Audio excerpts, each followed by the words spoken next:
Stardate 1968. Assignment: Earth, on a mission of historical research. This is the Hit or Miss Star Trek podcast. Hello, Star Trek fans, and welcome back to Series 3 of the Hit or Miss Star Trek podcast. We've been away for a little while. You may have seen a couple of videos from us that we recorded already, but we didn't want to start a new series without addressing some sad news, so apologies for that just for the first couple of minutes. We couldn't let the time pass without addressing the sad loss of three people with various impact in the Star Trek universe. First of all, the actor Paul Sorvino, who you will know from a myriad of things, and Star Trek is certainly not the main thing on his resume, but he is known for playing Worf's foster brother Nikolai Rozhenko in a particularly memorable Next Gen episode. So R.I.P. to Paul Sorvino, first of all. Secondly, another huge actor whose career is much bigger than Star Trek, but who certainly impacted the Star Trek world in huge ways, and that is David Warner. We addressed this on our sister podcast Silver Screen, and we've addressed all of this on social media, but we were both huge fans of David's his work in films in general. I know DK particularly loves the movie Tron, and I'm a huge horror fan, as is DK, so we both love things like The Omen. There's too many films to list, but obviously you, as Trek fans, would probably know him as St. John Talbot in Star Trek V, Chancellor Gorkon in Star Trek VI, or as Gul Madred in the fantastic Chain of Command, parts 1 and 2 of Star Trek The Next Generation. And finally, a really deep, sad one, because it feels like losing a member of the family to Trek fans, but obviously you'll know that while we were away, we lost Nichelle Nichols, aka obviously Uhura from the original series and beyond. It was a huge loss, and part of the reason we haven't addressed it is that we were both, I think, a bit fresh and a bit emotional about it. So we couldn't not really talk about the impact that she had in the Star Trek universe and address that. And it is going to be a humongous loss. Obviously, it's not just Star Trek. It's how important she was to the progression of the representation of Black people on TV and in media can't be overstated. And I work for NASA. Yeah, exactly. Absolutely. So, DK, did you have any particularly special memories of those three people? My father is a big gangster movie fan, so obviously I know Paul Sorvino from his work on Goodfellas and the like. David Warner, I can't put into words how much that guy meant to me. You know, he's pretty much been involved in everything that I've loved, like Doctor Who, Tron, Twin Peaks, and one of my all-time favourite movies, Time Bandits. I don't think there are many actors that could compare to him, and it's a sad loss. And as for Nichelle, I was shell-shocked for at least a week after. It's hard to put into words, and obviously there will be some people that say, well, these people are a celebrity, you don't know them personally, they're not family, but to us, they are family, they were family, yeah. And especially someone as inspirational as Nichelle, it's just a sad loss. The world is a much darker place for their loss, and it's just absolutely... Yeah, it really did feel. It feels like you know these people if you interview them. We were lucky enough, both of us, I think, to have actually met David Warner. So that was quite an experience. We're glad to have said that we've done. Not so lucky with the others, but obviously in the case of Nichelle, we've seen countless interviews with her, and she always seemed like a fantastic subject to be interviewed and to chat about Star Trek. Was always open about it, and if you do get a chance, do check out any interview you can find, particularly anything where she talks about how she almost quit Star Trek and she was persuaded not to by none other than Martin Luther King. If you can find that interview, it's a heck of a story. So, if you get a chance, watch the movie Woman in Motion. It's a brilliantly shot film, and it's especially now extremely moving. So. Yeah, so we won't bog down the rest of the podcast with sadness, so we'll hopefully pick things up when we cut to the episode proper. But yeah, we couldn't not address those three people, and R.I.P. Paul, David, and Nichelle.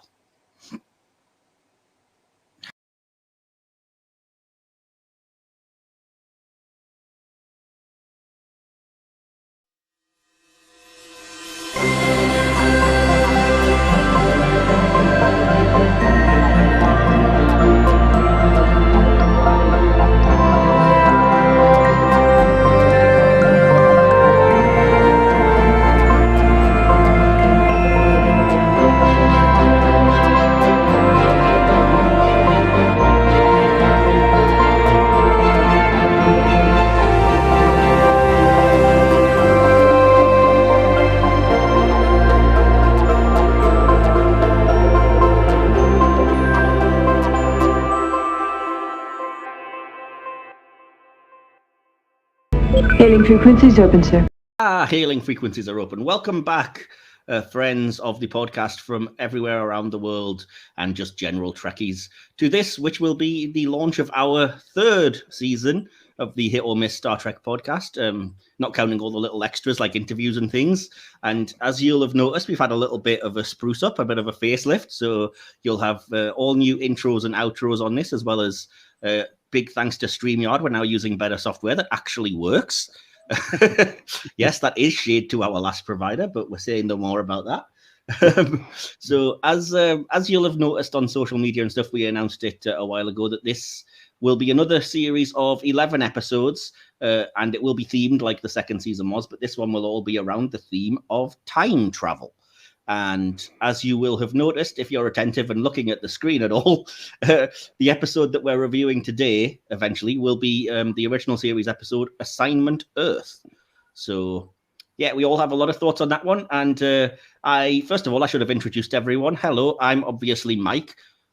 Sometimes like to be referred to as Captain Mike, but honestly, let's be honest, I'd be lucky to get past Lieutenant Junior grade.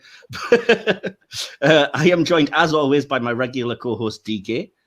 Hello there. Or DK Lincoln, as he's referred to today. And we are pleased to be joined once again by a returning guest from the 10 Backward podcast. Welcome, Rick Everson, to the show. Hello, and I'm probably not likely to make it past the rank of those guys in Star Trek 2 who bring the jackets into the away team when they've been back.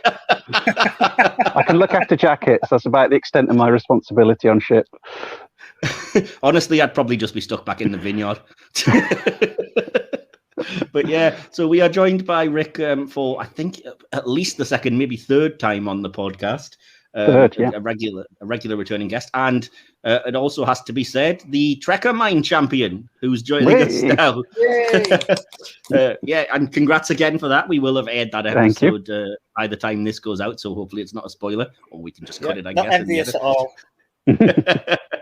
Yeah, Rick did a fantastic performance. If you haven't had a chance to watch that, and it is up on the channel, do go and watch, because it was really fantastic. And it was well deserved. Definitely. So if you are new here, as you may well be, we are a Star Trek based podcast, obviously, which breaks down into sections.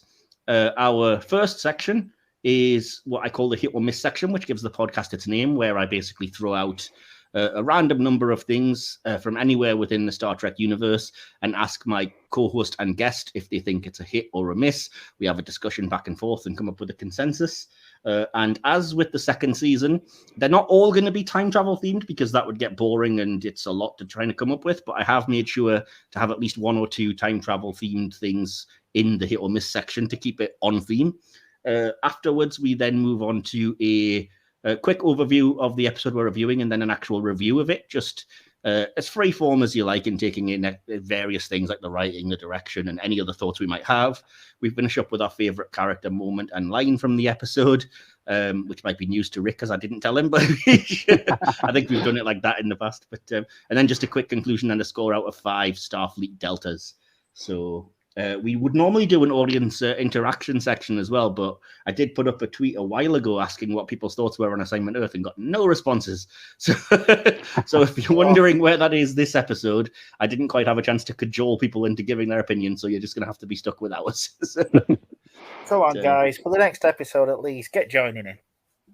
Yeah, I will have to, I think, push it a little bit better for the next time. But this being the first episode back, it's probably nice to ease people in with just our thoughts. And I think we're going to have a wide range anyway. So hopefully that won't bore people. So, yeah, without any further ado, then, if we're all ready, are we prepared to jump into the hit or miss section? Yes. Awesome. So, right, without any further ado, here it is, hit or miss. What about my performance? I'm not a drama critic. What this is basically is the hit or miss section, where I'm just going to name something. I should have mentioned earlier, it would be a complete surprise to DK and our guest. I haven't told anybody in advance. I don't even tell my co-host, as I mentioned, what these things are going to be, so that it's as fresh and kind of nice as a response as you can get. So it's hopefully not too overthought or anything like that, and it's as true to the real opinions in that regard. So with that in mind, we are going to go into our first one of this brand new series. Yep, I had to stream. Star Trek the Animated Series. Is it a hit or is it a miss? And since you're the guest, Rick, we'll go to you first. Oh, the animated series. So I'm going to say hit because it is a lot of fun. I mean, it's not always maybe intentionally the fun that it ends up being, but I mean, there's some. The obvious thing to say is and the name suddenly escapes me, but the episode where Spock has to travel back in time and interact with his younger self. Yesteryear, thank you. Yeah, we're reviewing that later in the season. I mean, that's an incredible episode. Yeah, I put that one on. Definitely. Yeah, I put that one up in the greats of any Star Trek series. Then you get the less good ones. I don't know what you mean. I think things like Spock turning into a whale or the gigantic clone of Spock are just perfectly fine. Lucy, I quite like the gigantic clone of Spock, and I really enjoyed the lower decks reference to it with the skeletal one was amazing. I mean, the one where they start using magical powers after meeting the devil and everything. Oh yeah, that one's a bit iffy. Yeah, that is very out there. But then again, I mean, to be fair, the original series has probably about as many kind of iffy episodes in there as well. Yeah. Yeah, so I mean, for me, it's a hit because it's always entertaining. That's fair enough. Awesome. Well, we can always come back for a little bit more information later. But DK, what about you? Animated series, hit or miss? It's going to be a hit. Again, like Rick says, it's great fun, even when it doesn't intend to be. I watched it for the first time just a couple of years ago, actually, and highly enjoyed it. And as much as it pains me that we didn't have Chekhov, we did have RX and Mares. So I love it. And it was kind of nice that, as you know, throwing him a bone, that Walter Koenig was able to write an episode in the series as well. And I felt bad if it was just like shoving him out completely. Yeah. So yeah, but no, I'm going to be really boring for the audience then, because I also think the animated series is a hit. I remember the first time I watched it, I was very young and very much. It was around the time that Gene Roddenberry, I think, had declared it non-canon, and I was very much like, harumph, I don't like these magic space force fields and this holodeck and stuff because they don't make sense. But now I'm just at an age where I don't really care about such things. You kind of have to take a bit more of a blasé attitude, and the recent series kind of have, for rightly or wrongly anyway. But yeah, I love, as you mentioned, I love the things they introduced. So I love RX and Emrez, who debuted and only really appeared in the animated series. And there are some great stories for me. Obviously, Yesteryear is the key one that I think that's almost single-handedly, I think, preventing animated series from being considered non-canon because it's so good. Because naturally it's DC Fontana writing Spock, so of course it's good. But yeah, I mean, the fact that it's continued the original series, and like you said, even the things that aren't good, I think we can kind of laugh at with affection as Star Trek fans. You know, we're well aware there's an awful lot of like pink and fuchsia, but that's what happens when you have an animator who's colorblind, supposedly. So yeah, that's fair enough. And I like the fact that it didn't shy away from hard to touch subjects. Yeah. Like what? Like I'm not sure if you saw it on the center seat, but we're talking about the Orions or whatever it was with the suicide pact. Yeah, it was one of the ones I think that's the most memorable. But then again, there's also like I think just good old-fashioned Star Trek-y type adventures, which are things that you couldn't necessarily do. Like, we'll have talked about it again by this point because we're going to have interviewed the writer of the episode, which will be a surprise to Rick. But I love the counterclock incident because it just seems like a good old Star Trek romp-type adventure, but you can't really imagine these special effects even in the 70s would have held up to make that in live action, you know? And I do like that they had returning characters like Mudd and Cyrano Jones. Yes. Yeah. Oh, yeah, the Tribbles have a third episode, which is also good. The first episode I think I ever saw because it was like a special feature on the Trouble with Tribbles DVD or something. But yeah, that's cool. Yeah, fair enough. Any other thoughts then, Rick, on this before we move on? Well, I mean, it gives us some concepts which I always wish had been followed up. Like the Enterprise has an inflatable decoy version of itself. Why have we never seen that again? And I really do love as well the episodes where like the ship, is it the Practical Joker where the ship develops like its own kind of sense of having to make fun of the crew, and the all-time great Kirk is a jerk written on the back of his shirt. We are so lucky that computer didn't get to Spock.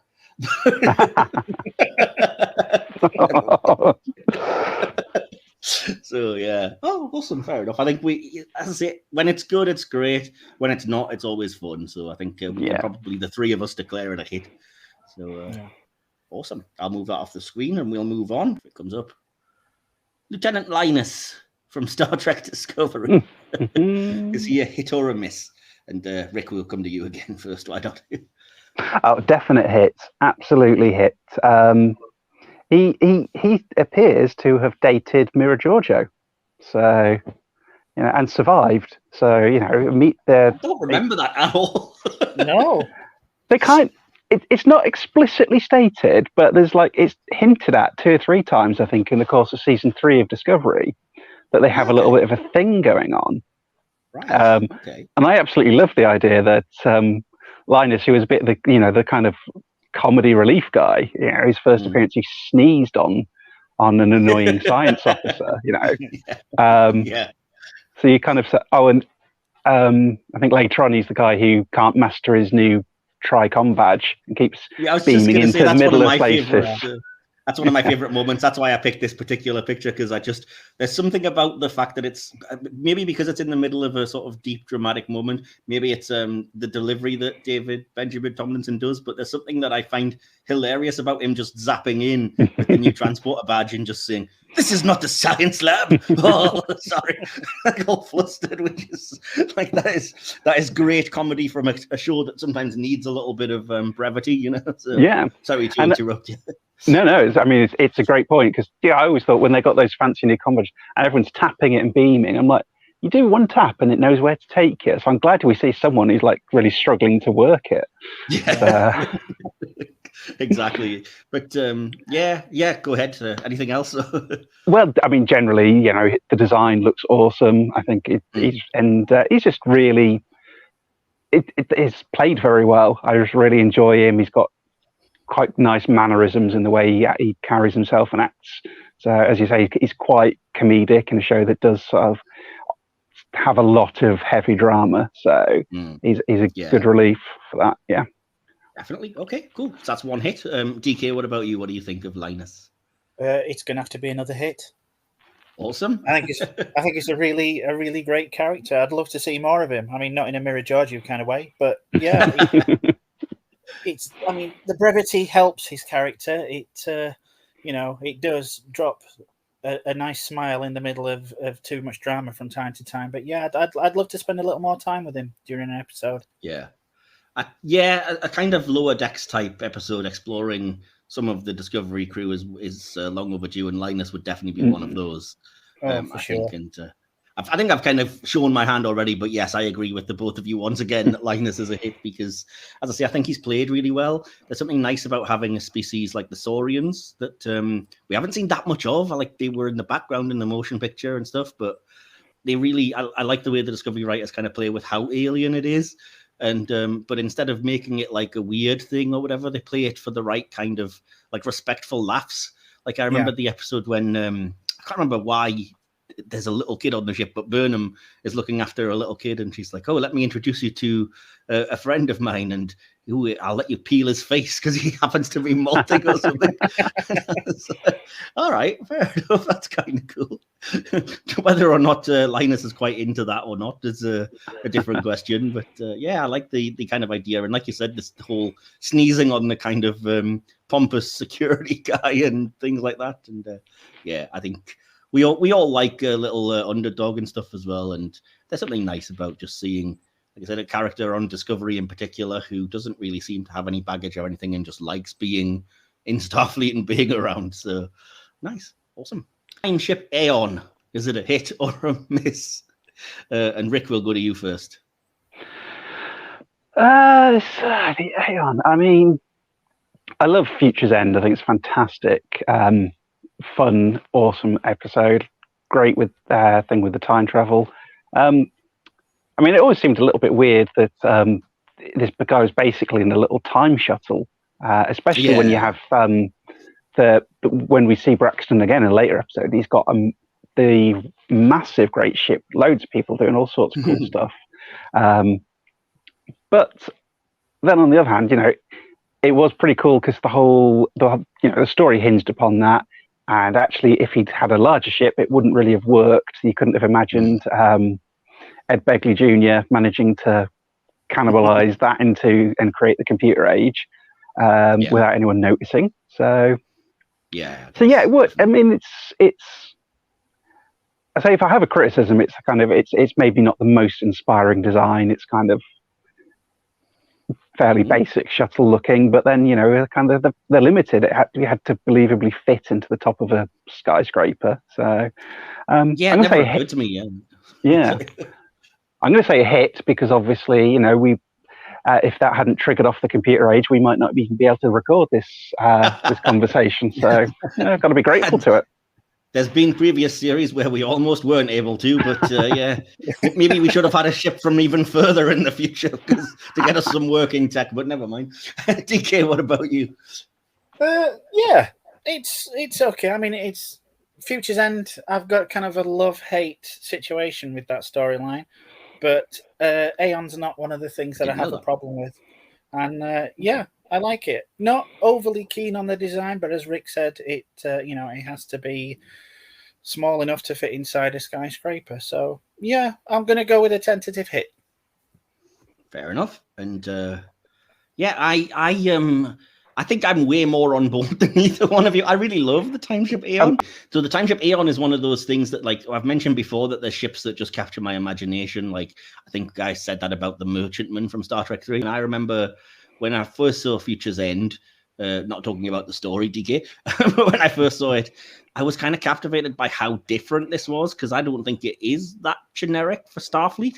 Like it looks completely different. And I loved the idea that the Starfleet of the future, because they're time travelers, might have developed these smaller sort of 1 or 2 person ships. And my imagination kind of went all over the place. I love that it's kind of black and stealth looking. I love that you can kind of, at least I can kind of extrapolate that these 2 pink circles on either side, or maybe the temporal warp drive or something. And I am nerdy enough to have tried to work out like the exact specifics of how it works. And I did write, when I was a little bit younger, I did write my own idea for a Star Trek pilot that would have been time travel based, that basically used this as the framework for my hero ship, because I love the fact that it was kind of triangular and black. So my ship was like this, but a lot larger and more starship looking. But I still loved like the black, the fins, and the whole design. And so I just love it. And as you said, story wise, it helped us to be able to talk to each other. So that's cool. But I have to say, so even though it's like a hit from all of us, it's more tentative from you two. But I have to get into it, DK. What are your issues with Future's End? I'm so curious. Well, no, I like with Deep Space Nine, when Voyager first started, I wasn't overly enthralled with it, so I kind of left it alone for a while. When I did come back, it was with just happenstance. It happened to be Future's End, and I was never a big fan of Ed Begley Jr. back then for some strange reason. And I mean, that's understandable. And Ed Begley together with present setting, it just felt very cheap, and no, it just wasn't for me back then. I've since gone back and watched it, and I've gained a new appreciation for it, but it took me a while to come around to the story itself. What's wrong with a present day setting? We're dealing with a time travel series. It's going to be weird to think that you don't like that. I don't know. There was just something about it. It just and some, and the I've forgotten the name. Rain Robinson, Sarah Silverman. Yes, Sarah Silverman's character. I just could never get on board with it. It felt like a cheaper, less funny version of Star Trek 4 to me, and I kind of held it against it for a while. Okay, I can see the point, definitely. Okay, well, that's probably a discussion for another time, maybe. But yeah, anyway, the time ship Aeon we've decided is a hit. So I'm going to move on to the 4th of the hit or miss section, which is an episode. I have a reason for picking this, and it's not because it's time travel related this time. The episode in question is the Enterprise episode, Dear Doctor. And yeah, the reason I mention this is because I watched it for the first time in a long time the other day, as I've been working my way through season 1 of Enterprise on Blu-ray, because it was just one of the last series that I picked up finally like a few months ago. No particular reason. I don't have anything against it. It's just one of those things when you're a collector, eventually there's going to be one that's the last one you get, and that was it. So I have thoughts that I'll get to, but Rick, what about you? Do you think the episode Dear Doctor is a hit or a miss? I think this is a hit. I thought it was a really nicely done episode. Okay. So, yeah, I quite liked the whole narrative thing about him writing a letter to his colleague, which came off really nicely. Just make sure I'm thinking of the right episode. I was just going to say, because I know sometimes it's like it's difficult, because I know I've watched this, but that doesn't mean anyone else has. So yeah, this is the one where basically he's writing the letter to his doctor colleague. He thinks that crewman Cutler has a thing for him. She seems to be hitting on him. And the primary kind of, I guess, crux of the story is this species who have a virus that Enterprise has been tasked to cure, but they also have like an underclass or a slave class on the planet who won't get a chance to evolve if they do cure the virus. So it becomes a question of, do we interfere or don't we? And there's no prime directive to help guide them in this particular instance either. So, yeah, an interesting one for sure. So does that help jog your memory, Rick? Yes, that is. I just wanted to double check. That is the one I was thinking it was. So yes, yeah, because I just thought it was a really interesting dilemma and for them to have to sort of wrestle with, particularly between Phlox and Archer. To be fair, my only downside of that is I just thought it was a little bit forced and on the nose when Archer says, "Oh, maybe one day we'll have some sort of directive that will tell us how to deal with these things." I remember we get where you're going. Exactly. That was the overriding memory I had, because I remember reading a review at the time, which I didn't remember that vividly anything about it until my recent rewatch, but I remembered reading a review that was like, one day we will have a directive that is prime. That's very on the nose. And I was like, yeah, because that's not the line, first of all. But secondly, yes, it was still on the nose. You know? And I also enjoy the Cutler storyline on that as well, because I just really enjoyed crewman Cutler. Thought she was absolutely lovely. So. R.I.P. to Kelly, I think that actress who way too soon she left us. But that was really sad. Yeah, she was great. I loved her a lot in her first episode when they were on that planet and getting increasingly paranoid, thinking there are creatures coming out of the walls of them and stuff. I love that one. But anyway, DK, what about you, Dear Doctor?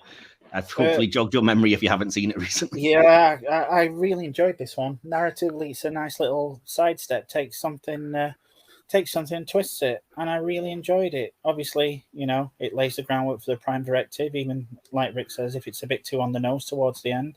But an interesting dilemma, which I don't think we'd seen in Trek for a little while, and puts two of the crew members kind of at odds with each other. And really enjoyed it. And as you've both mentioned, crewman Cutler, she was fantastic. I would have loved to have seen more of her in the season, but in the series. But unfortunately, it wasn't to be. Sad, very, very. Well, I'm gonna be the first one to introduce some negativity this series then, because I'm gonna have to call this episode a miss, which is why I kind of put it in to discuss this kind of central thing. There's a couple of reasons why. The kind of lesser reason why is just because I still don't like how vague the crewman Cutler stuff is, because it doesn't give you an answer, and I'm not really a fan of that kind of narrative. It would be different if it was answered later or something, and I don't know if that was the plan, but I kind of hate that it does that wishy-washy kind of, no, I just want to be your friend, Doctor.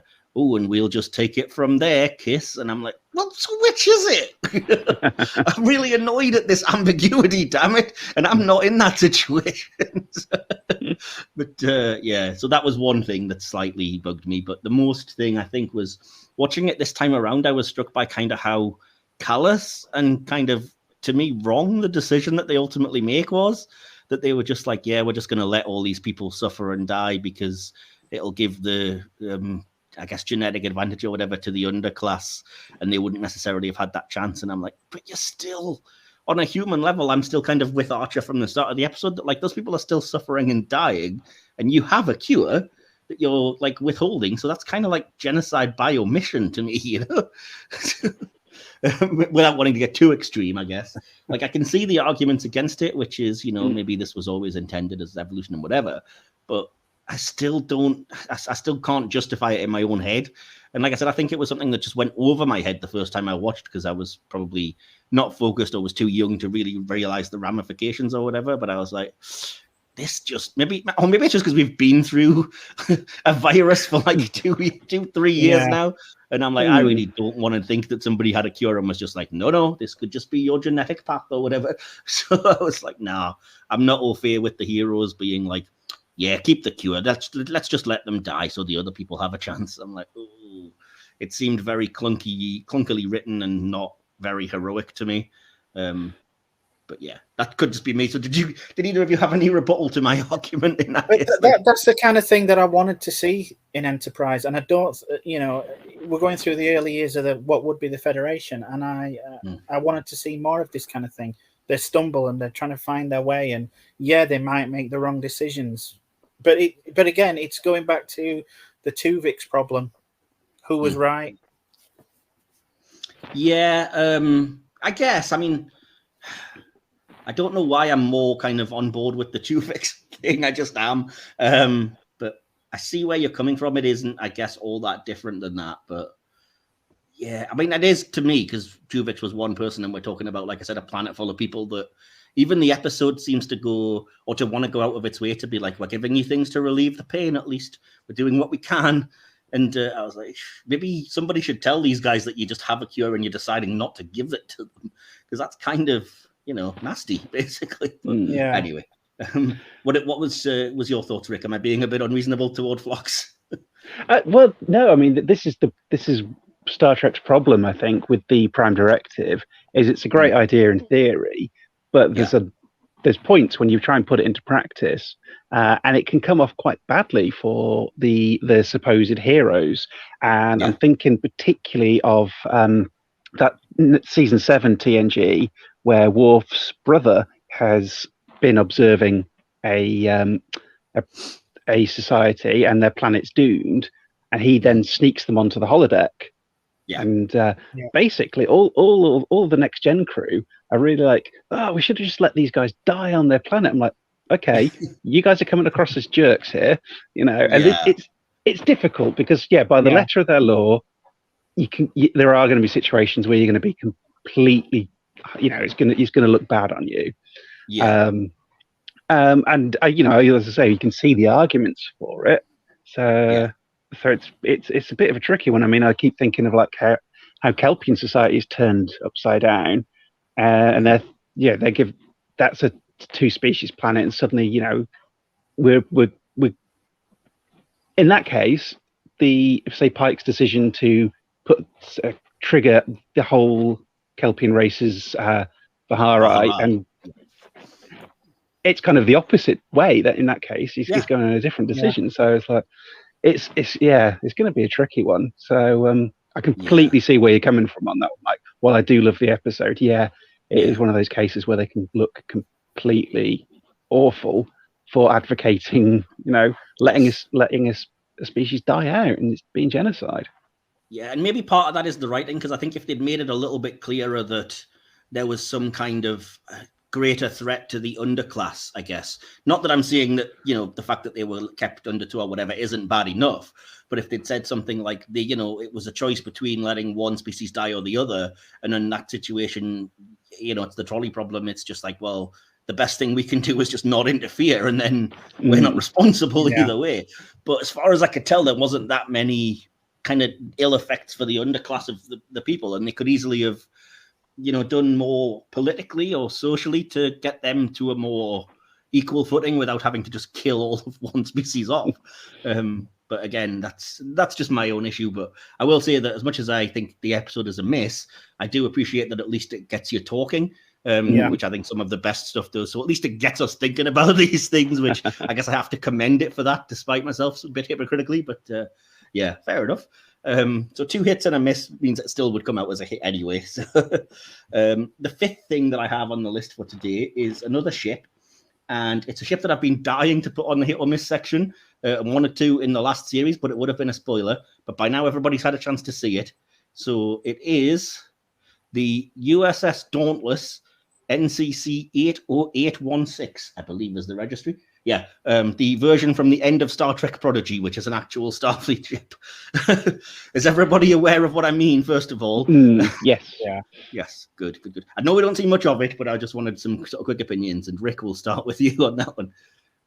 Okay, so in the episode where that appears at the end of Prodigy, that was a big moment. It was a bit like, whoa.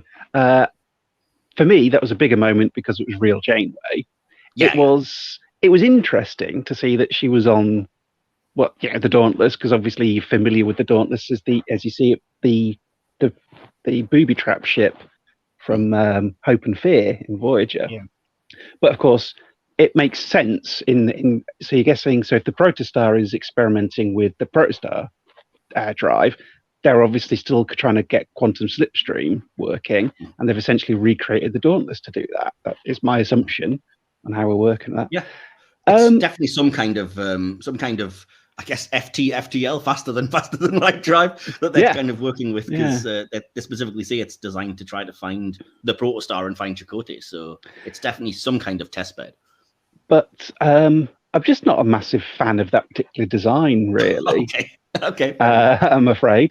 It's just, I like the idea of the quantum slipstream. That's great. I liked Janeway reappeared. I'm veering non-canon.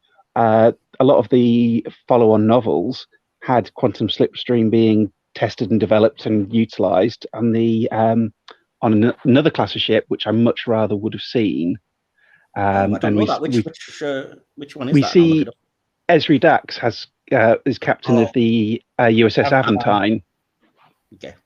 And I'm very attached to that class of ship. So I agree with you. But yeah, beautiful design. It is. They look amazing. You don't. The what's on the screen is its own thing. Absolutely. So it shouldn't always be beholden to the books.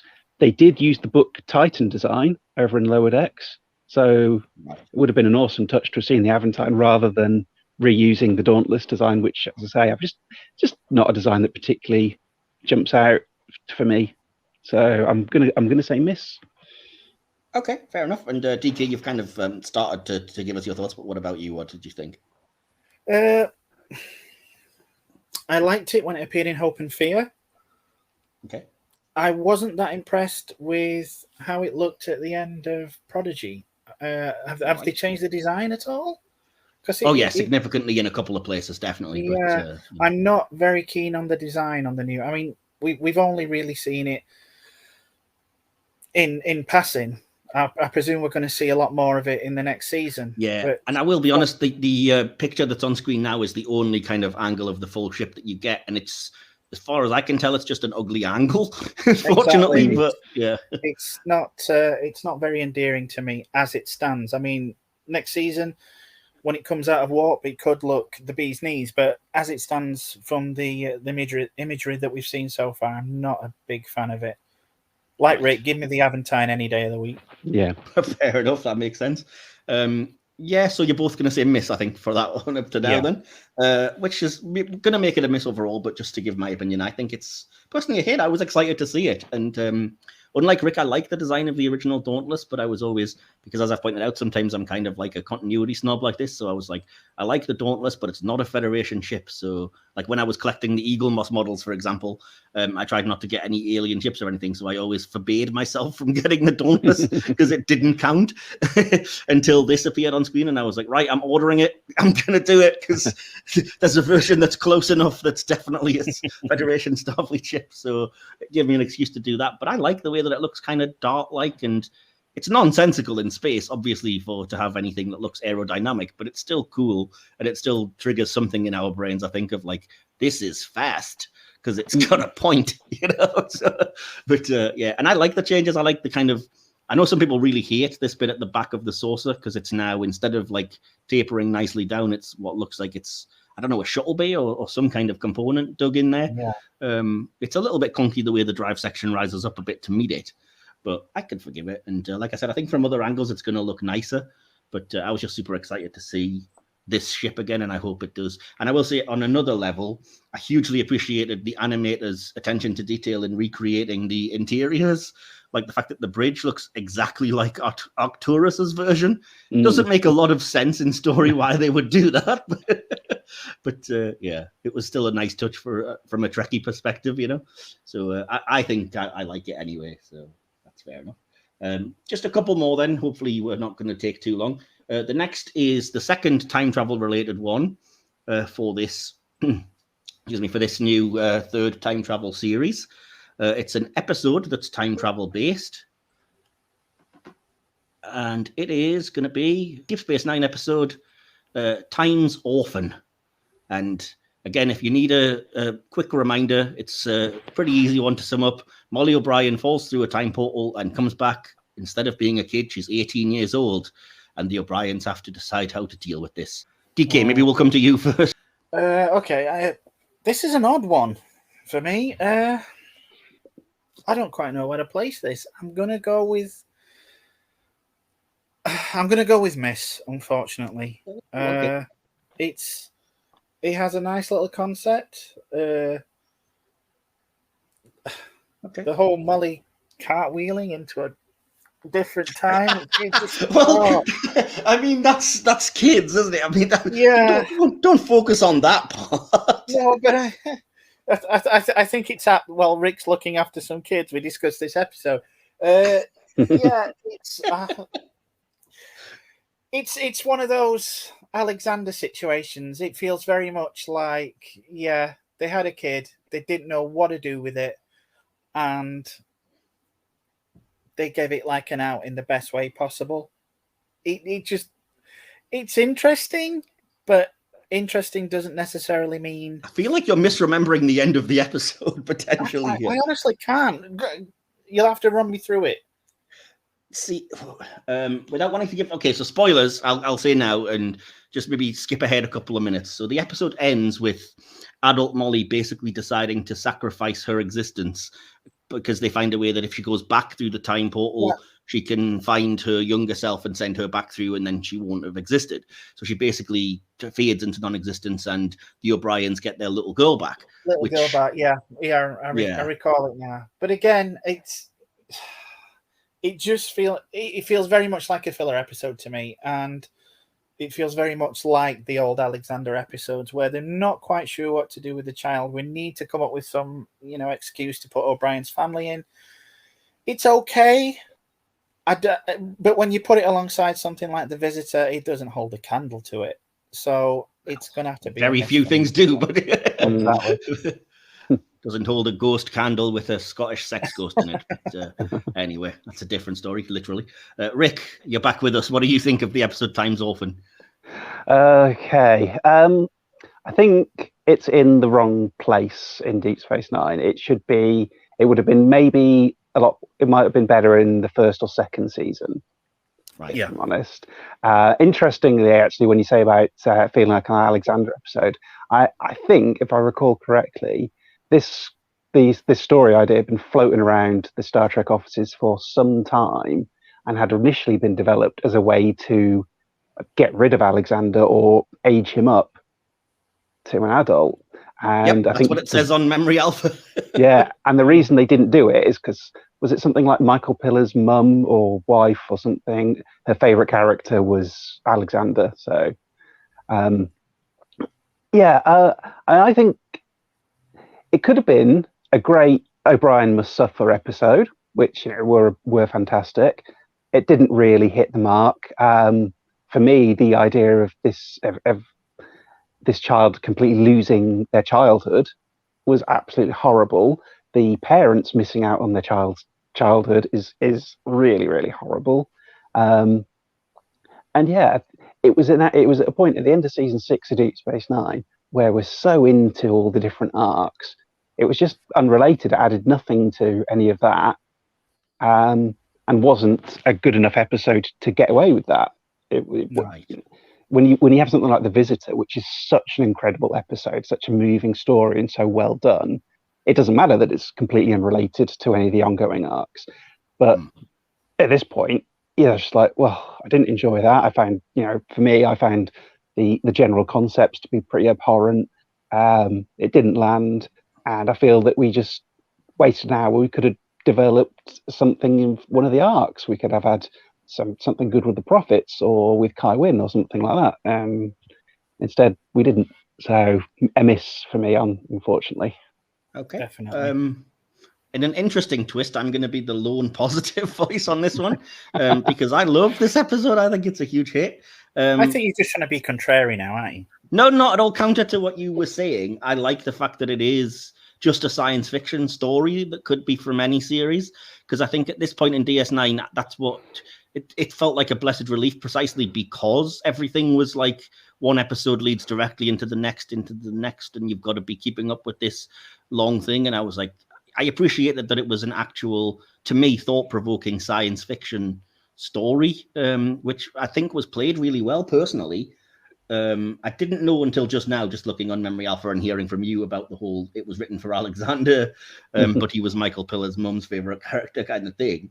But having said that, there's no sense of that for me. And I like that it is thought-provoking. It does ask those questions of like, what would it have been like? I'm not a parent, so fair enough. I can't really say that that's not something I would find horrible, and it is a worst-case scenario. But I like that the episode kind of seems to tackle that, and ultimately comes down to, like, I think I should and would have hated the kind of everything's fine again by the end resolution, because I often did in episodic TV, but I love that it basically boils down to that being Molly's decision, because she sees the effect it has on her parents, and she kind of chooses them over her life, I suppose, at the end.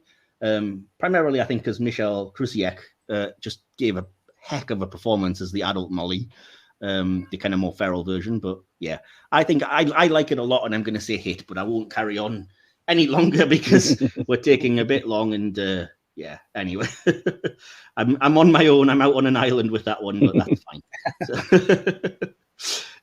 So the seventh and final thing for today is going to be one more character, and it's a newer character, and it's the character of Lieutenant Erica Ortegas. Hit or miss? Rick, we'll start with you. Hit. In fact, is there a stronger, more positive term than hit? I love Ortegas. Yeah, she's fantastic. I just really enjoy it. All emotes, her lines are brilliant. Her whole characterization is awesome. She's just, I can't say enough awesome things about her. And the actress Melissa Navia is so good as well. She's really active on Twitter, interacting with fans and stuff, and is really, really awesome. So, yeah, but yeah, I can't say enough good things about Ortegas. Apart from she's not getting enough screen time. I'd love to see a really heavy Ortegas episode in season 2.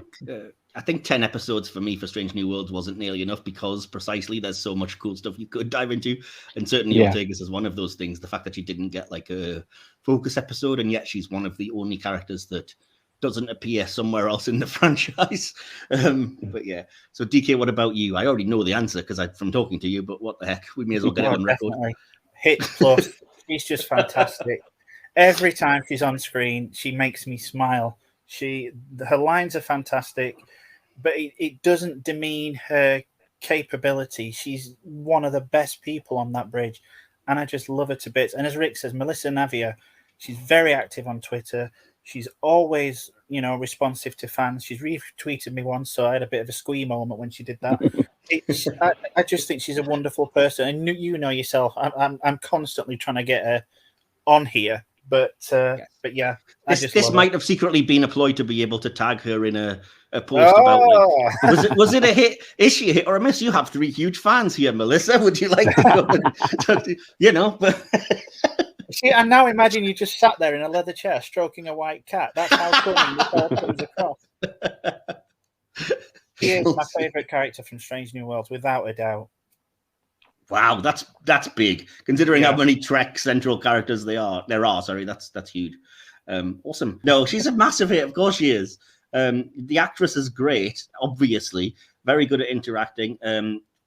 She's dealing with grief at the moment and seems to be doing it in a way that's really profound and really kind of admirable and inspirational in a weird way. But that's, that's divorced from the character. The character I just love, because I always kind of love characters that are just like, I'm flying a starship. This is fun, which I think is 90% of the pilots in this franchise. So I think she fits well in the lineage of like Tom Paris or even Detmer over on Discovery quite often. I love that the actress and character both take no guff, shall we say, from anybody. Yeah. They're no nonsense in that way. They're very comfortable in their own skin. They love doing what they do. They are happy to be Starfleet officers, and they're just funny, like you said, just charming and funny, and very happy to exist and be on that ship, which you would be. So there we go. 3 pretty massive hits, I would say, for Ortegas and for Melissa as well. So with that in mind, then we've moved on from there. So that will conclude the hit or miss section. At least we got to end on a positive. That's good. So we will move without any further ado into the main review, and hopefully not take too long. But yeah, the main review, as I mentioned, is going to be the original series episode Assignment Earth. Just to give you some very quick background behind the episode, if you haven't seen it, well, you probably shouldn't be listening to this, but just in case, it was originally intended as a pilot for a spin-off series from Star Trek, though originally it was written as a pilot which had no Star Trek connection. There is a line in it about I can't remember exactly what it is, but all of the various events and things that are going to happen at that time. Just to give you the background, the Enterprise travels back to 1969, conveniently. No, 68, sorry, conveniently, because that's when it aired. So, of course, they do, to what is going to be a pivotal day in history. The episode aired on the 29th of March, 68. 6 days later, there was indeed an important assassination, something that Spock said. That was Martin Luther King Jr., but the coincidence goes further because Spock says that the same day, the US was launching an orbital nuclear warhead platform, and the King assassination was the same day as the launch of the unmanned Apollo 6 Saturn V rocket. The same rocket also suffered a serious mishap and went off course. The details differ greatly in detail, obviously, from what happens in Assignment Earth, but Kirk does comment at the end of the episode that the real events are never generally revealed, in quotes, so... We can kind of, work that into Star Trek's fictional history as being a cover-up or a lie. So, yeah, that kind of works. And chronologically, the closest candidate to Spock's other prediction about a government coup in Asia, wouldn't be until July the 17th, but would be the important military coup that brought Saddam Hussein to power. So, yeah, it turns out he was right about it being a fairly key time in Earth history. So, yeah, that's basically where the episode begins, is that the Enterprise has been tasked with traveling to this date to see how humanity survived this pivotal but very, tumultuous time. And on the way, they basically bump into a second Gene Roddenberry series that has nothing to do with them. So it's about the nicest and quickest way I can put it. There's a time traveler. He's from an alien planet. He's a super advanced human. He has a computer. He has a cat, which is also a woman, because... Sure.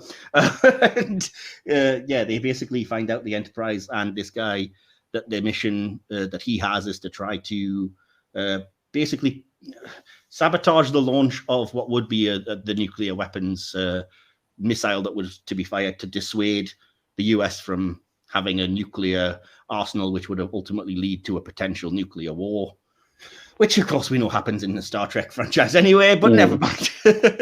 So, before I get into sort of my notes and everything, do you have any very quick thoughts on this episode, just overall, without too many spoilers and stuff that you think, just things you think about it, Rick?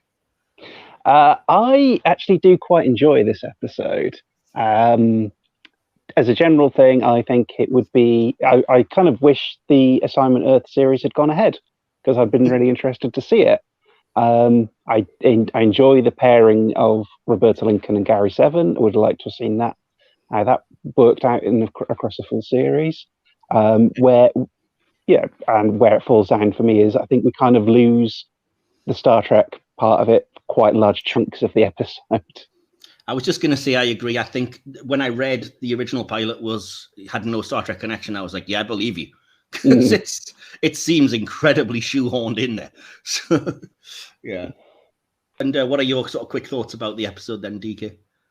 I'm fairly middle of the road on this one. Although, as I said to you off air earlier, this rewatch, I actually found myself enjoying it quite a lot more than I did previously. Yeah, it's not perfect. I don't love it. I don't hate it. But I was pleasantly entertained by it this time. As as we know, it's not really what you would call a Star Trek episode. Going back to Rick's point, I don't know if Rick knows, they did do a sequel comic book series. I'm sure he knows.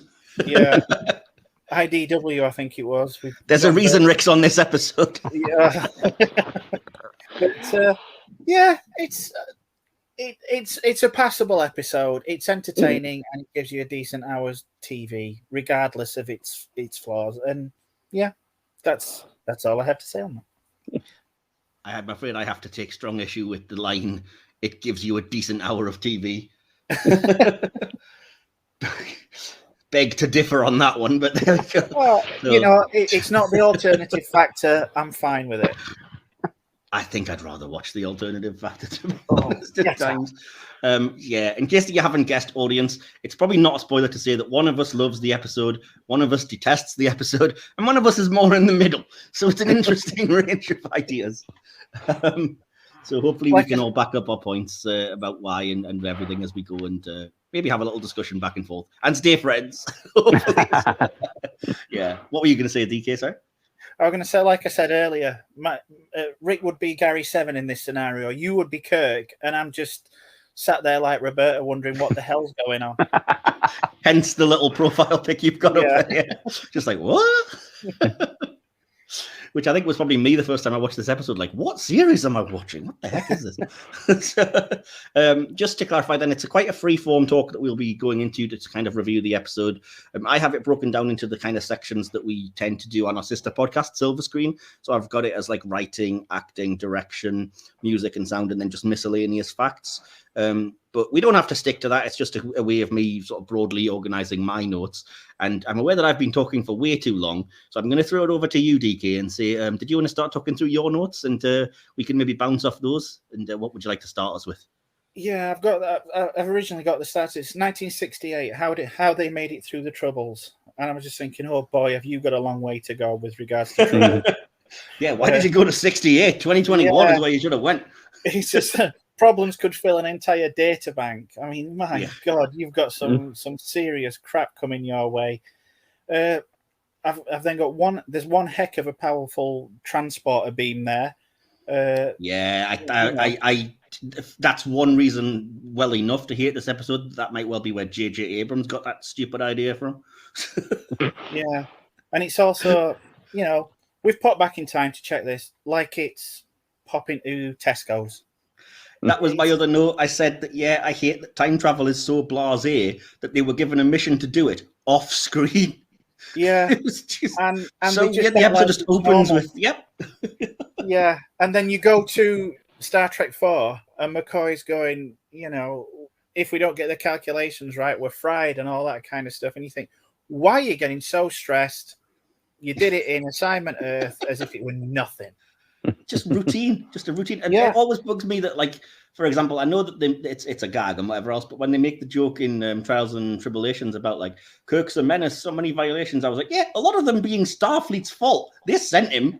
It's not like he went of his own accord. Then we meet Gary Seven. The dude's got his own sonic screwdriver, so obviously... I was just going to say that. That was my note as well. He has exactly got a sonic screwdriver.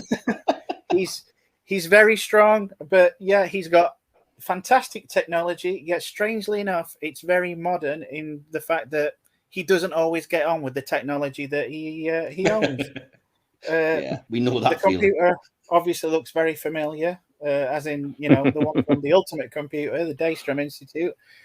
So now my brain by this point is trying to figure out in its own headcanon as to why they've got the same kind of computer. It's a lot more sarcastic, I'll tell you that. Yes, and I don't want to get too far ahead with my notes. The last one I've got for this section is Terry Gar's Roberta Lincoln, always awesome. and I love Spock's hat, basically. I see. I don't love Spock's hat. I think it makes him look like he's in an indie band in the mid-90s. That's probably why I love it. Looks like he should be singing with Ocean Colour Scene or something. But...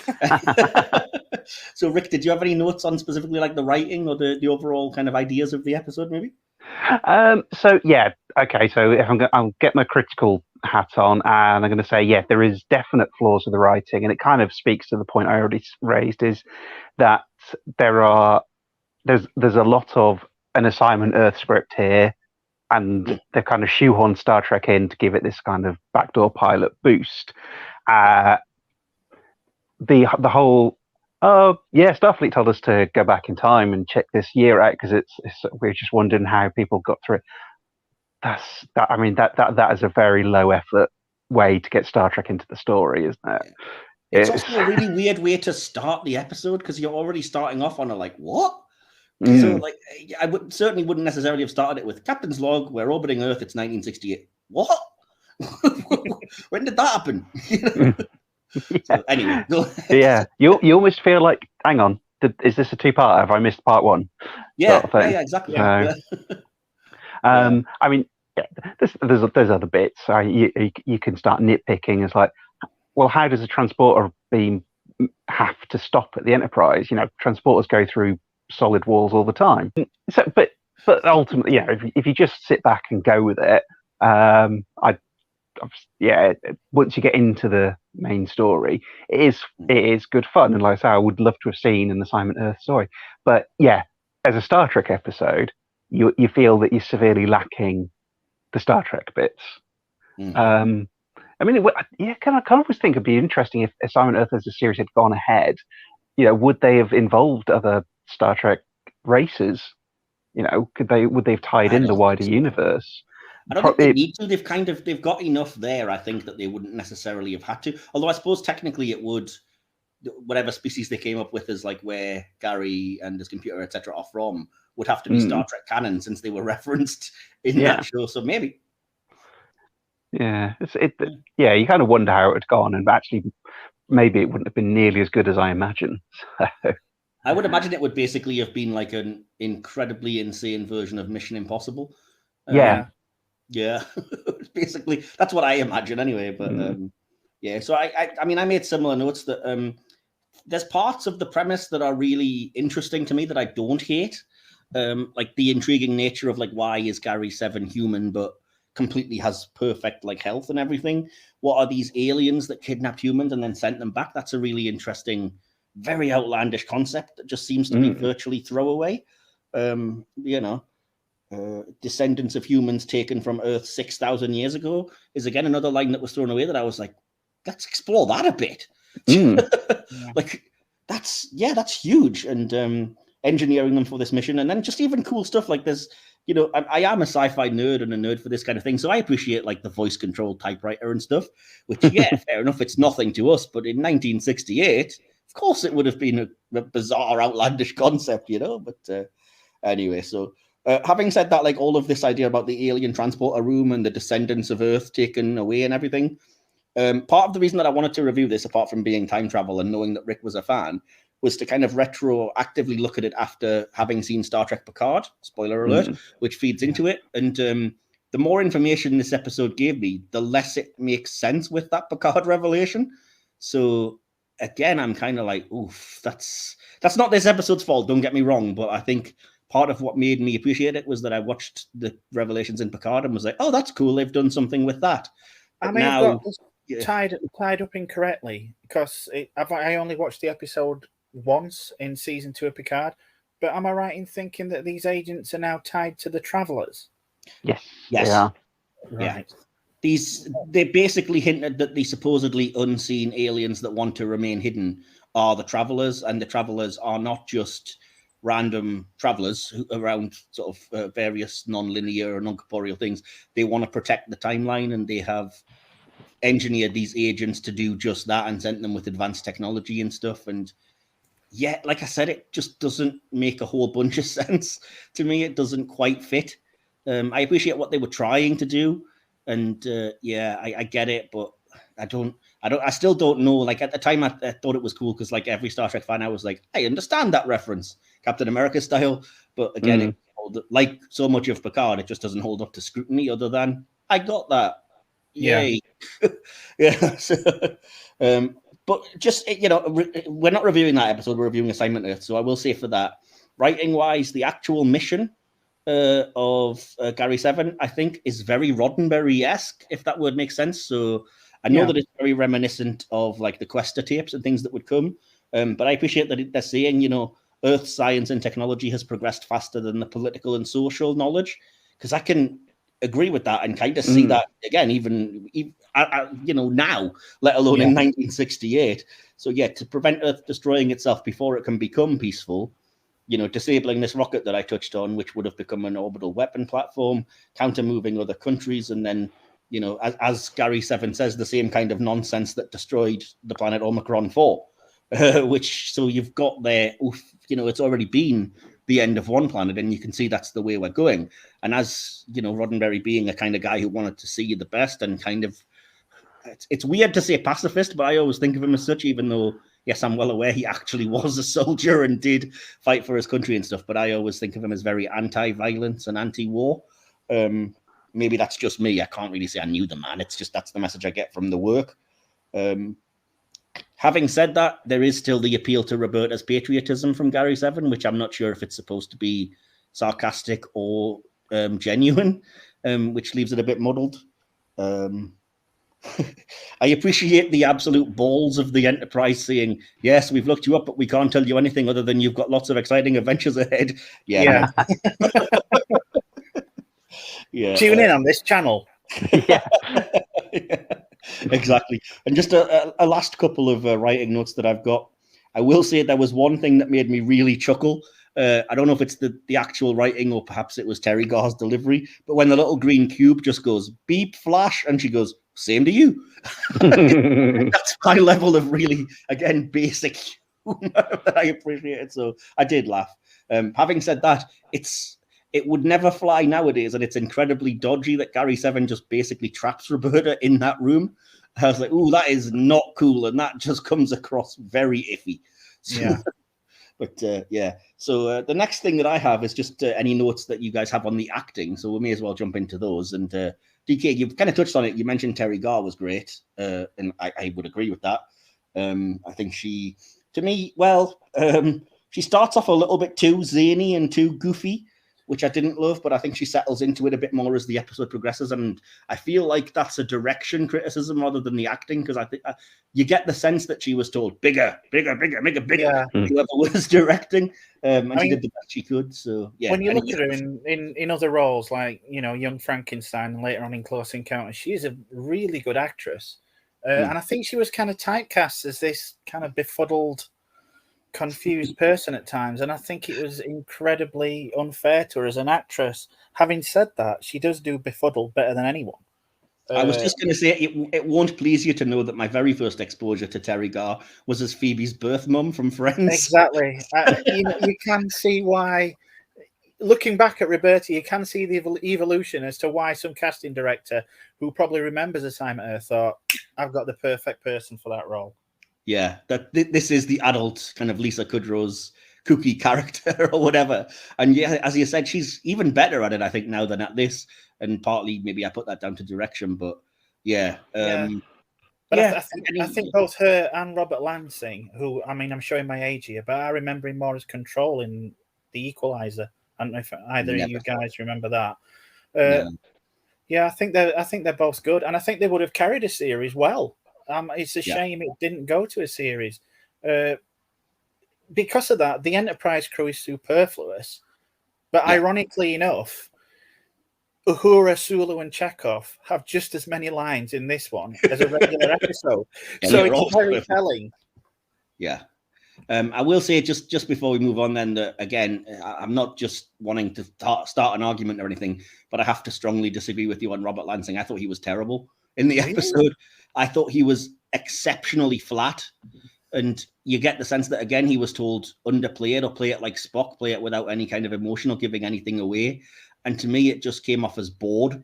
You see, I like him like that, and he was the same in The Equalizer. He came across very subdued, and I think he plays to that. I mean, I've not really seen him in much else. So, no offense, Robert, if you're out there, wherever you are, he could be just a terrible actor. But I think he did quite well. I think he could have carried the series because I like his attitude in this.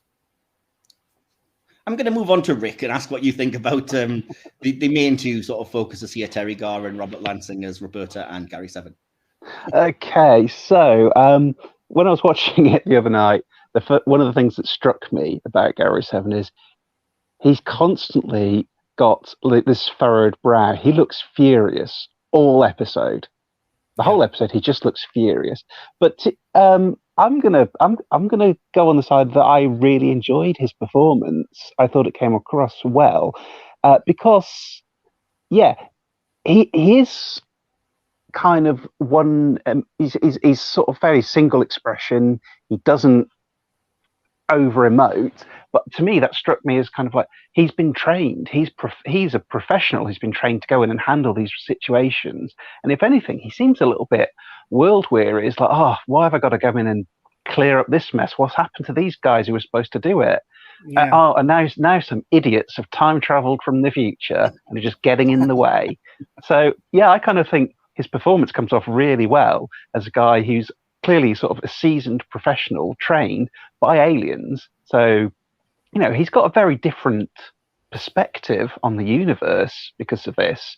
So yeah, I thought it came across really well in the way that the character was, that he's a guy who's just beset by issues when he's got to run around trying to sort out this idiot human race who are going to destroy themselves if he doesn't help. I think I would have appreciated it more even if it was played like that, though. Even if it was played as like downtrodden and like, I don't know, like, oh, these pesky kids keep messing things up. I would have appreciated, but the fact that it was so one note and so just like you said, it was just like he's practically stuck in furrowed brow. But I kind of get that. I kind of get that vibe from him anyway. To me, it doesn't really make sense with all of this. I get that that's probably the juxtaposition to all of this kind of very outlandish, crazy type stuff that would form the rest of the basis.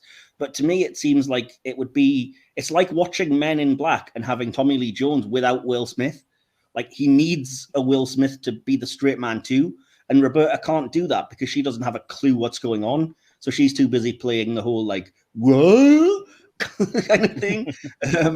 So I kind of like, I think it's a weird criticism to make because it would have been a criticism of the show, which may well have added characters anyway. But I think it needs somebody who is another, what they call supervisor, who is kind of way more down with it and more cool with the whole idea and more emotional and enjoys the work, I guess, to play off this guy who's just like, screw it. But that's just my thoughts anyway. I will say as well, I was reminded of one quick other writing criticism that I didn't make yet, which is the Enterprise going back and saying that we've been tasked to see how humanity survived this tumultuous 1968, and it's never really explained why they can't just look it up in the history banks. From 300 years in the future, guys, just literally look it up. I mean, if you're gonna do it, then have a line maybe saying there's no history record from this time because of reasons. I don't know, there was a nuclear interference or that they were lost or whatever. But not explaining it just makes it look like Starfleet are incredibly inept.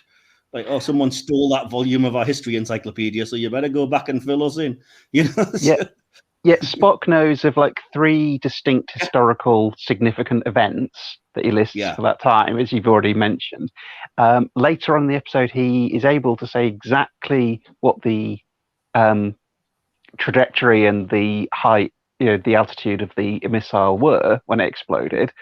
And they then, as you say, they also may say, oh yeah, we've checked you guys out and you've got lots of adventures. So it seems like they've got some records. Exactly, yeah. So it just, again, it leaves it questionable why they were sent there. And maybe it was just Kirk having a joyride and he claimed it was Starfleet, which would then make it make a lot more sense. Sorry, go ahead. I think it would have worked much better had this been, say, a kind of a second part to Tomorrow is Yesterday. Leave that open-ended with them stuck in the past, and then start this one with Kirk saying, well, we need to figure out how to get back, and then have this adventure commence. Or just Rather have than them just forcibly pulled there. Just say that Yeah. for whatever reason, I mean, it's a sci-fi show. Say for whatever reason, the transporter beam that you intercepted pulled you back in time, or something else did. You know, that we were too close to an exploding supernova and we've been thrown back to 1968. We don't know why. It's a coincidence. And then intercept the transporter beam and go, oh, massive coincidences, but it gets the plot going and it's better than just, we've been sent back here. So, but yeah. And the other thing was that, again, slight spoilers if you haven't seen the episode, but it's revealed at the end that it's basically a big predestination paradox and the Enterprise would always have been there and would always have helped them. So again, how come the supervisors and everything just have no clue about any of this? Like, they're not they don't seem very good at their job, basically. Like, they weren't prepared at all for a ship or whatever that was always intended to be there. It just seems very... What are the limits to these guys' powers? Are they all seeing and all knowing, or do they know absolutely nothing and just hope for the best? And again, maybe the show would have developed that, but who knows? I do like the fact that as advanced as they are, one of them still has trouble unlocking his phone, so to speak. Well, we've all been there as well. What was I going to say? So yeah, we didn't really get anything, I think, about your opinions of the other actors in the whole thing then, DK. They're serviceable, but as I say, they're superfluous. Kirk and Spock, they're there because they're supposed to be there. Scotty spends most of the episode watching TV. Uhura, Chekhov, and Sulu, they have as much to do as a regular episode. You get the pratfall comedy police officers. Oh, it's. Can I just say that was my least favorite part of the episode, because what was the purpose of having the police officers beamed up, seeing everything, then beamed straight back down? It's the lowest kind of, I better quit drinking kind of comedy. I hate it.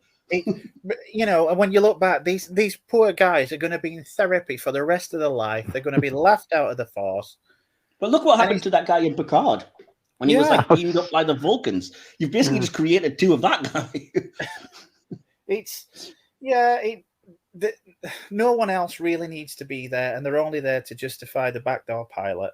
And I'm just going to leave it at that. They are entertaining sometimes, but they're more furniture, they're more props than anything else.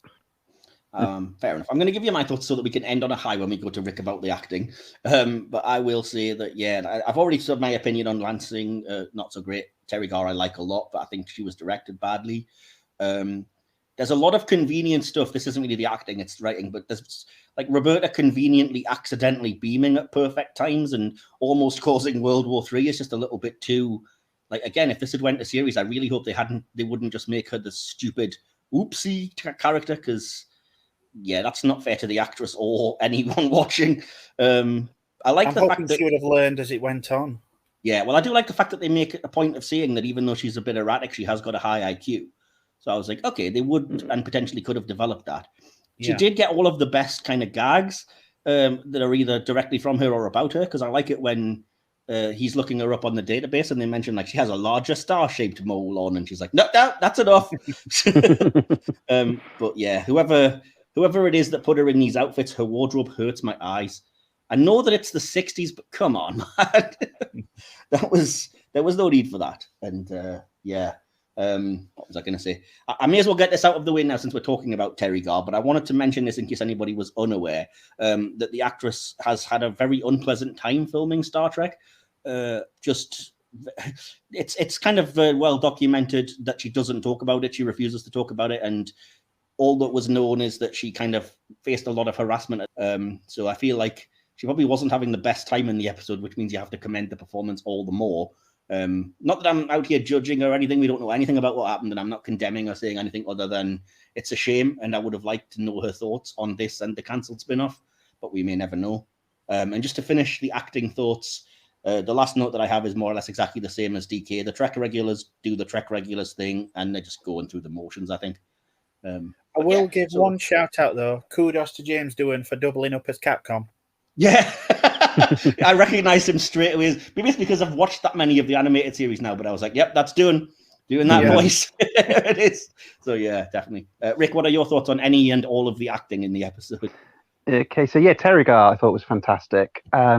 She has awesome comedy chops, particularly. And I think that's, again, when I say about Lansing playing Gary Seven is quite dour and straight, but I think the way that the two bounce off each other now would have been fantastic in the ongoing series over time. Would have been an awesome combination. Yeah. So yeah, I mean, we're all sort of pretty much raving about Terry Guy here, and I'm going to absolutely join in. She was really, really good. And well, I mean, I say going on in the series, as you say, she had a bad experience, and she may not have returned had it gone to a full series. Who knows? But the regular cast they're barely in it enough to really comment too much. So, exactly. But yeah, so I kind of my focus is very much on the Assignment Earth guys, and yeah, I really enjoyed the pairing. I also thought the cat was fantastic, hit all its marks, did really nice job. That's weirdly that leads me perfectly onto one of the first things on my next notes, because I made a couple of notes about the direction, and the first thing that I noticed in the episode is it's a very weird choice when Gary Seven beams in that the director focuses on the cat. It's like, I get that it has a big secret that'll be revealed at the end, but the first time around when you're watching it, or when you watch it back now, and it's like, we're back in time, we've intercepted a transporter beam, credits, Assignment Earth, here's a cat. I'm like, what is this? But anyway, you were saying, sorry, Rick. Well, you've just triggered a fan theory in my head now. Gary Seven is in fact just a puppet, and the cat's controlling everything. Isis is really in charge. No, I think Rick's onto something here, because when you look at Talon in Picard, she's on her own. When Terry Guy, when Roberta looks at the cat and sees the woman there, it planted the image in my head is, are they sending someone to watch Gary? Do they not trust him? See, I found it too weird. I hate that moment because it doesn't do anything, and I feel bad for the poor model, I guess, because I don't even know if she is an actress who her entire contribution is just sit there and look sexy for 2.6 seconds. Like, oh, great. I think it's another thing that would have been developed had it gone forward, obviously. But I took it as an obvious thing, a lead into something they were going to follow up if they had gone to a regular series. It's just too weird for me. It's one of those things that the original series did. And that's why I don't look on it as like it would have been developed, because they did it all the time. Like Cat Sports brings to mind and stuff, where they seemed to think that it was fantastic to be like, look at this all-powerful thing. Oh, it's an animal. And I'm like, yeah. Whatever, I get it. It's weird. It's zany. Go for it. But by that point, I think I was just so tired. For Devilbite. I will say I appreciated all the kind of spycrafty stuff. Like I said, I got the Mission Impossible with aliens vibe that would have potentially been the. I'll give you a couple of my notes because I may as well. I like the cliffhanger moment as the rocket launches and Kirk kind of says how helpless he is. That was actually, I think, really well directed and played. Having said that, the director is really fond of his dramatic push-ins with musical crescendo. Like that must have been every 6 minutes. It was dun dun dun push in, and I'm like, yeah, we get it. Let's have another trick, dude. But the kind of whole putting the guards to sleep with nerve pinchers and the cat attacking and stuff. That's where it got too ridiculous for me. I was like, yeah, no, I know it's the 60s. But you've gone too far here. This is too far out for me. And just since I only have a couple of notes, I'll give you my music and sound notes.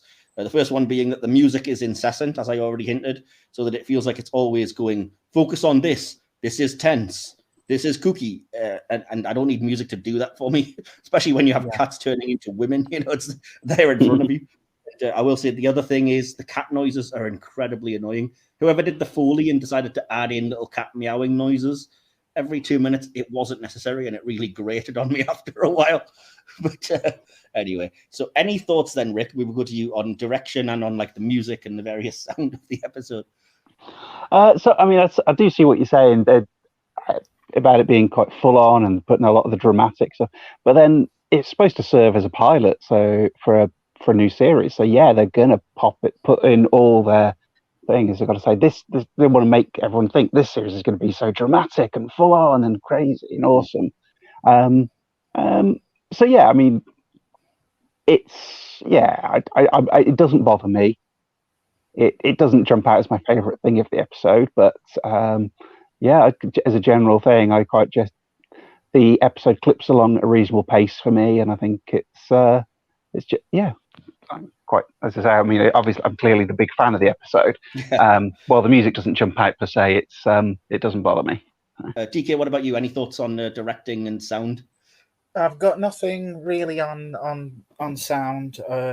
You've brought attention to the music. That same refrain just used so many times it was practically running to the ground. The time travel aspect, which obviously they went to great pains, successful or not, in Tomorrow Is Yesterday to avoid leaving traces of the timeline. Here, that just seems to have been thrown out of the window for comedy effect. It's a lot of it obviously seemed to be filmed on the Paramount lot. The rest of it seems to have come from the Roger Corman school of stock footage. It's obviously, it was done on the cheap. It does very much what Trek and Twilight Zone did at the time. I mean, it uses present day stuff to great effect to tell a story, but you can have too much, space porn. You can have too much stock footage, and I think Speak for yourself. In some respects. I can't say I minded the whole stock footage thing, because at least it gave it that historical context that I think you needed, and it was more. It gave it some scale instead of what was blatantly, as you said, like we've just created a styrofoam Gary 7 office. We'll build more sets if we get taken to series, kind of thing. So yeah, I appreciated that personally. What about you? Did you think the use of stock footage, Rick, was overly done? I mean, it's one of those that sometimes the stock footage is a bit jarring because it clearly, you can see differences. It sticks out a little bit. But again, I think we needed to get that sense of this was a big operation. This was a big event. So getting to sort of see the missile and things like that it's kind of important. So, Star Trek as a series was, very infamous for making use of available materials to try and create something. Better they use the footage and give you that sense, even if it sticks out a little bit, rather than not. I think they made it necessary as well because of my other criticism, which is from the very first time I watched this episode, I'm very struck by the fact that when it's the pivotal moment of Gary 7 interfering with the right kind of wires or whatever, it's so painfully apparent that he's just lying on a lot somewhere on a random board with a map painting behind him. And it's just like, so I think the stock footage at least was like, all right, there's some aid to my suspension of disbelief here, other than poor Lansing being told, just sit there and look like you're doing something cool with this rocket do it. And, I felt for him on that one. No wonder he looked cross all episode. Exactly, yeah. So, that was all I had for notes before we get into favorite character moment or line. But did either one of you have anything else you wanted to touch on before we go into that? No, I've got nothing. No, Rick, any other thoughts? Just generally, one of the things I always say about Star Trek is I like it because it's not just showing this utopian society that Roddenberry's vision is sort of, we're all great and we've solved all the problems and are perfect. My favorite type of Star Trek is when we have to keep that going. We have to fight and struggle to preserve that because it's not easy. It's not a case of just getting there and everything's easy. Mm-hmm. Yeah. And this Assignment Earth is that series where we would have had people on Earth at one of the worst times in history trying to keep us on course for that utopia. So I think from that, it absolutely would have appealed to me as a Star Trek thing. And I love the idea and the premise and the notion of it. And coupled with the two leads, I think would have bounced off each other very well. Even so, that's kind of one of the things that really stick out why I love this episode. I absolutely acknowledge the flaws. Basically, all the Star Trek bits are very rushed and shoehorned in.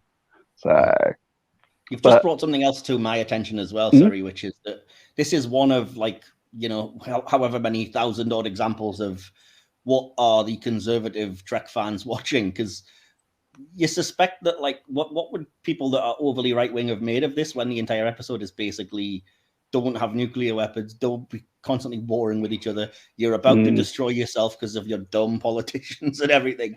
And so, it just seems awfully, as Roddenberry tended to be, it seems awfully ultra liberal. And it would be intriguing to see how a Conservative would defend this. It's I like, think no, it's on the ours. lines where they're saying, I'm doing this for my country, I'm a patriot, and all that kind of stuff, and everything else just washes over them. It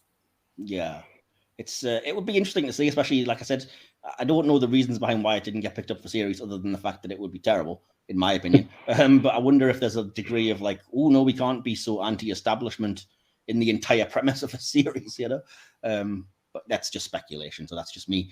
So anyway, I'll move us on then, because we've been on a little while here, to the favourite character, moment, and line. I'm going to give Rick time to think about it, because we didn't really warn him in advance, even though you probably know already these things. But we'll start with you, DK, then I'll give mine, and then we'll go to Rick last. So DK, who was your favourite character, first of all, in the episode? It's got to be Roberta. Okay, and why? She's just awesome. I mean, yeah, she's there for comic relief most of the time, but there is a kind of character arc there, however much it's fumbled. She starts off, this kooky thing, and by the end of it, she's coming to grips with it all. And I honestly would have looked forward to a series with these two. Fair enough. I also said Roberta. I would prefer it if she was more toned down, but like I said, I assume that's a director's choice. At least I think she's relatable, and I'm assuming she would have been intended as the audience surrogate in the unmade Gary 7 Assignment Earth show, which I think she would have been very good at, as long as, like I said, they didn't overly write her as the whole, what? This is so crazy. And they had leaned into what we are all kind of, I think, hoping and expecting, which was, as she got more to grips with all of this stuff, she'd have become more and more competent, and hopefully have eventually developed as more of a equal Will Smith sidekick to him. So yeah, I agree. I think Roberta was great and Terry Garr was great. But so are you going to make it 3 out of 3, Rick? Who was your favorite character? So I like to assume that despite being well known for never talking about Star Trek due to her experience, Terry Garr still secretly listens to any podcast she finds when we talk about this episode. So Terry, you'll be delighted to know you've got the hat trick. Yeah, Roberta is my favorite character here. Awesome, I just really enjoy her, and I think the way she comes across and bounces off Lansing as Gary 7 would have made for an incredible duo across the series. And yes, they very much play up the kooky and the comedy, but when you look at a lot of the spin-off media that has touched on Gary 7, DK, you mentioned the comic series earlier. There's also been novels across it, and particularly the Khan novels have a huge involvement. But I was going to ask you about those, actually, because it just in case the audience isn't aware. So you may as well get into it now if you wanted to just use it as a quick chance to sell people on them, or tell them what, like, the broad strokes of how they feed into sort of the novels and the comics and things that were developed as a result of this. Yeah, well, I mean, the Khan ones are particularly, I think, great read, because they portray the eugenics wars against the backdrop of real history, and you kind of see how these incidents all strung together would become a certain war, and they then play Khan's thing. But also, Khan, as a young man, is taken under Gary 7's wing and goes on missions with him, which is kind of a very interesting premise as it goes through. But yeah, across a lot of these things, they show Roberta as growing and becoming, the IQ thing is mentioned, and she basically becomes an agent herself. Nice. So I think the idea, and quite possibly in the 60s, they wouldn't have dared develop a woman character to that extent. But it's a testament, I think, to her performance that people come away inspired by her so much that when they develop these spin-off ideas, they do the character such a good service in sort of saying that showing what she is capable of and how she can become so much based just on this one performance that Terry Garr put in. Yeah, I was just going to say, I think it would be a disservice to how good an actor that we've seen since that Terry Garr is and can be, to have not developed her if this had went into a series. I would like to hope that it didn't. But I have to ask one question without giving away any huge spoilers. Do they ever explain the flipping cat in any of these things, Rick? Yes, yeah, they do develop the cat in some of it, and I think in you meet other cats at some points in some of the stories as well. Okay. Again, we'll come to you first, DK, because why not? We've got an order here. So, what was your favourite moment in the episode? As much as it's cliched, I do like the section at the end where Gary's saying, let me do it, and Kirk's trying to get Spock to blow up the missile. It's you know what's coming, you know what's going to happen, but I even now while watching it, I still think there's a little tension there, and I like that. Okay, fair enough. I think I more or less said the same. I made the note that I was really struggling for anything that I particularly enjoyed. I'm sorry to fans of the episode. I tried. But I will say I thought, contrary to DK, that the rocket footage was cool. And yes, the tense kind of last-minute warhead destruction was quite well done. So that's all I could really say about that for moments. What about you, Rick? What was your favourite moment? So my favourite moment is also my favourite line. And It's the point where Roberta says to Gary 7 about why her generation is always acting the way they are, because they're not sure if they've got a future. That's why some of my generation are kind of crazy and rebels. We wonder if we're going to be alive when we're 30. Yeah, you stole my favourite line. You stole mine. Terry God, you've got another hat trick. Well done. Sorry, that line absolutely speaks to what I was saying about why the series would have appealed to me. I think in what it's striving for, and trying to build a future despite the human race at that point.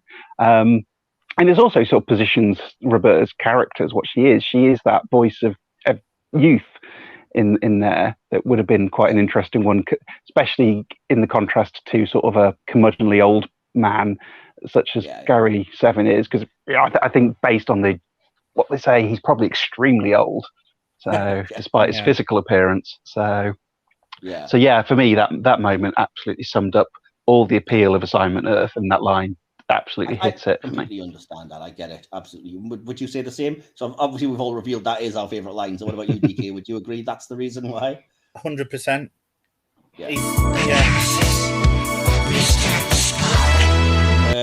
So the next thing would be the conclusions and scores. Because we know kind of where we all sit, I think I'm going to start, not to barge in front, but I think we may as well work our way up a gradual kind of, presumed final scores. So I'll give you what I've got. And again, apologies, I can't really do this off the cuff. So it's kind of what I've written down. So it sounds like I'm reading, but just because I am. So I just said, perhaps it's stating the obvious given its origin, but this is not a Star Trek story and doesn't feel like one to me. If people have issue with, for example, the Enterprise cast being guest stars in their own show during these other voyages, I think this is at least equally egregious, especially considering it ended the second season of TOS. Maybe it's a sign of the times, but the level of silliness that's often displayed to me is reminiscent of a less subtle Adam West Batman. It's a worthy enough plot with the clear and commendable social conscience, but I just found that it veered between boring and ludicrous. I admire the attempts by comics, novels, and even Star Trek Picard to retroactively make something of this weird failed mess. I enjoy parts of those, but ultimately I just don't care about these characters or their mission. I didn't find it especially compelling, and I just want to get it over with and get on with the voyages of the Starship Enterprise. So it was a waste of an hour of Star Trek, in my opinion. And I gave it 1 star out of Starfleet Delta insignia out of 5. Apologies again to fans of the episode. I have to be honest. So DK, if you're still speaking to me, and we'll see if Rick is later. DK, what did you have for your conclusion and score? Okay, let's go middle of the road. Again, it's a written conclusion, so if it sounds like I'm reading, it's because I am. I put Assignment Earth isn't a Star Trek episode, it's the Assignment Earth pilot with cameos by some of the Star Trek cast. Some incredible leaps of logic are required in order for this to work. Time travel's treated like a trip to the corner shop, and all pretense at protecting the timeline has gone out of the window. It's Star Trek, but with the majority of the show removed. Still, this is looking at things from a far too serious canon perspective, and once these goggles have been removed, despite it being a crossover episode with no other side to the crossover, it's still a fun, if lightweight, episode. On previous viewings, just bear with me, my screen decided to scroll up for some reason. On previous viewings, I've definitely been middle of the road concerning this. It's one I've neither had any great fondness or dislike for. When you hold it up to other episodes of Trek, it doesn't come close either to the seriousness of the subject matter it deals with or to Star Trek in general. But this time I found I had a genuine enthusiasm for it. It's helped by the two leads, Robert Lansing and Terry Garr, being immensely likeable and good in their roles, and it's always a shame knowing this little foray into a sideways universe was never seized on by the studio. The plot may be a bit of a meandering mess, with so much stock footage it will give Ed Wood a priapism, but strangely enough, it all comes together to the point where not only is it a decent enough backdoor pilot, but a masterclass in cost-cutting. Cast aside, I imagine the whole thing was produced for about 28 pence. It'll never be the pinnacle of the original series, but it certainly isn't the nadir. It's an oddity, but I like oddities. I like Doctor Who's Love and Monsters. And in the end, that's how I view Assignment Earth. It's Star Trek, it's just Star Trek Light. And failed pilot notwithstanding, it's a passable hour of television. And I've given it 3.5 out of 5. Wow, okay, that's quite a lot higher than I thought you might have went. Yeah, but, it's quite a lot higher than I did. How is that middle? Middle would be 2. Never mind. So, Rick, we'll head to you for your conclusion and score if you're able. Thanks. Yeah, so it's absolutely a very bizarre thing for Star Trek to do a completely different show. There are obvious, the most politest way to term it, but there is, not being polite. It was some very poorly handled attempts to get this shoehorned into a Star Trek script, and I absolutely agree that in many ways the crew of the Enterprise suffer for that. However, from what we see of the leads and the Assignment Earth, the premise in general sounds like a fantastic show that would have had a lot of potential, and to me kind of does hit the notes to sort of really complement Star Trek's ideas and come across and could have tackled things in a very Star Trek way, I think. Of course, we'll never know because it never came to series, and so it's going to be like this thing. For me, it'll be this wonderful series that never was, and probably it's best that way because it could have been terrible. We don't know. But as an episode to watch, I find it very enjoyable. I think if you had done this without having such strong leads from with Terry Garr and Gary Lansing, Robert Lansing, Gary Seven, mixing my characters and actors up, then it could have well have fallen flat. But as it is, it's not my peak Star Trek episode, but I always find it an episode that's just very, very enjoyable. So I would give it a 4 deltas out of 5. Wow, okay. Fair enough. So that makes the overall average then for the Hit or Miss Star Trek podcast for Assignment Earth 2.833333 recurring. We may as well say 2.8, so effectively as close to 3 out of 5, I think, as you can get. But yeah, it is. I think because of my low score, it is kind of coming out more on the middle side. Yeah. I kind of appreciate, and I'm shocked that Rick didn't go with a 5. I thought you would have went there because I know you do love this, but I do. But as I think we sort of said, it as a Star Trek episode, it's maybe not the best. As an entertaining hour of television, I think it definitely is. I know you disagree there, Mike, but it's a matter of perspective, isn't it? It depends on the individual. I can't say you're wrong to be entertained, but likewise, I would assume nobody would tell me you're wrong to have been bored by it. It's just one of those things. No, it's like anything. There's 800 hours of Star Trek, and they can all take quite radically different forms depending on what story and characters are doing. So some stuff you're going to love, some you're not, and yeah, I think it's definitely aided the discussion that we all at least came at it from different places as well, and hopefully it's given the audience, if they aren't familiar, a bit more of a wider range of what to expect and a range of opinions. But so yeah, like I said, that's basically going to conclude this episode because we don't really have any audience responses or anything. But before we finish and finally sign off, Rick, since you're here and I know you're such a fan of all of it, which one spin-off material of the Assignment Earth that they developed would you recommend that we all go to watch? Would you say one of the comics, one of the books, or would you say the second season of Picard? I would say that the Khan Noonien Singh books, the Rise and Fall of Khan Noonien Singh, is a really, really good series to read. So and I didn't expect Gary Seven to be part of it, and I really enjoyed how it was. So I would put that one as one of the top ones, I think. Nice. Fair I'm enough. going to look that up. I was just going to say, I think I will just look that up anyway to read it, just to give it its fair dues. So at least give it that regard. And awesome. I really enjoyed this. I think it's been a great episode, despite our disagreements here and there. But Rick is always a good value guest. So once again, thanks again for joining us, TrekkerMind champion Rick. And hopefully we can meet again and talk Trek anytime, as we know we are welcome. You're welcome here to do so. Did you have any sort of last, any last sort of things you want to say, or any you want a chance to plug the 10 Backward podcast? As always, if you liked my talking, I do more of that on 10 Backwards. If you find this on Twitter at 10 Backward, that's 10 backward, or at lowerdecksradio.co.uk. And we talk quite a lot about Star Trek in a fairly irreverent fashion. Awesome. I'll put links to all that in the description. And are you okay if I include your Twitter link as well? Oh, yes. Yeah, by all means. Yeah. And that is Trek Fan Rick, I believe, at Trek Fan Rick. Yes. And you've gone back to Sacred Chalice of Rick as opposed to sheer Rick and hubris. Yes. Nice. Well, thanks again for joining me. Thanks, as always, to my co-host, DK. DK, any last words? Pleasure. No, I'm just saying it's been an absolute pleasure. Awesome. Really enjoyed this episode.